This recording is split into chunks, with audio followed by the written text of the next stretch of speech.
Hello and welcome to DVB English News. I'm Joe. In this week's headlines: Independence Day amnesty. Laos assumes ASEAN chairmanship. Number of internally displaced people surpasses 2.6 million. Landmine casualties reported in every state and region. The regime granted an amnesty to over 9,000 prisoners and 114 foreigners to commemorate the country's Independence Day on January 4th. It has yet to be determined whether any political prisoners were released. Crowds gathered at Yangon's insane prison expecting to reunite with their loved ones.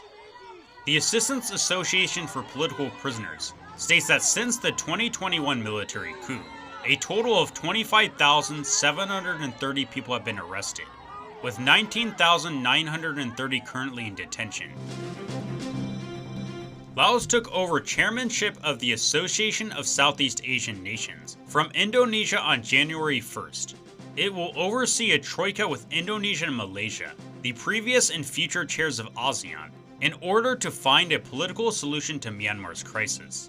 Debbie Stothard is the founder of ASEAN Burma, an organization that promotes human rights and democracy in Southeast Asia. Hopefully the troika will somehow mitigate or prevent any potential damage that Laos may do, any potential damage that it may be considering to aid the illegal junta in Burma. That was Debbie Stothard, the founder of ASEAN Burma. The diplomatic efforts of ASEAN have failed to contain violence in Myanmar since the 2021 military coup. Min Aung Hlaing has refused to implement its 5-point consensus to stop fighting as he agreed to in April 2021. The Thai government has vowed to support Laos's efforts as chair. Both countries met with regime representatives during the Track 1.5 dialogue last year. The UN Office for the Coordination of Humanitarian Affairs stated that since October 26th, over 660,000 people have been displaced due to fighting nationwide. This brings the total number of internally displaced persons, or IDPs, to over 2.6 million. David Eubank is the director of Free Burma Rangers, an organization providing humanitarian assistance to civilians. I don't think at any level since World War II have we seen fighting like there is now happening in Burma. And by our estimates, there's over 3 million internally displaced people since the coup. That's people who fled. Now, maybe some have gone back home. We still count. Anybody had to leave is over 3 million right now in the last 2 years. That was David Eubank, the director of Free Burma Rangers.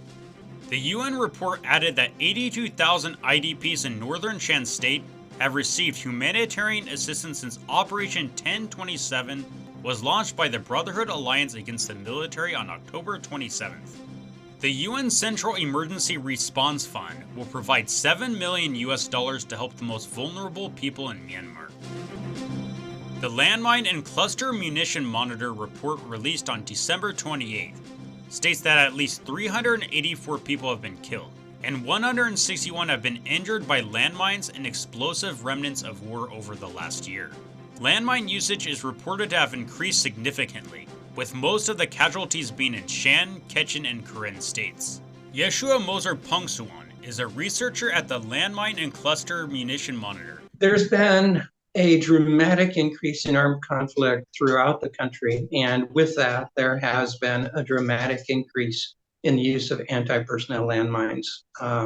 Anti-personnel landmines are used by virtually every combatant group in the country, as well as the Myanmar Armed Forces. It is one of the headlines of our report this year that we are now seeing contamination and casualties in every state and region of the country. That was Yeshua Moser Pongsuwan, lead editor of the Landmine and Cluster Munition Monitor report. And that's all for this week's headlines. I'm Joe. Stay tuned to DVB English News on Facebook, YouTube, X, Instagram, Threads, and TikTok. Follow us on Spotify, Audible, Apple Podcasts, Amazon, or YouTube Music. We are available wherever you get your podcasts. Thanks for listening.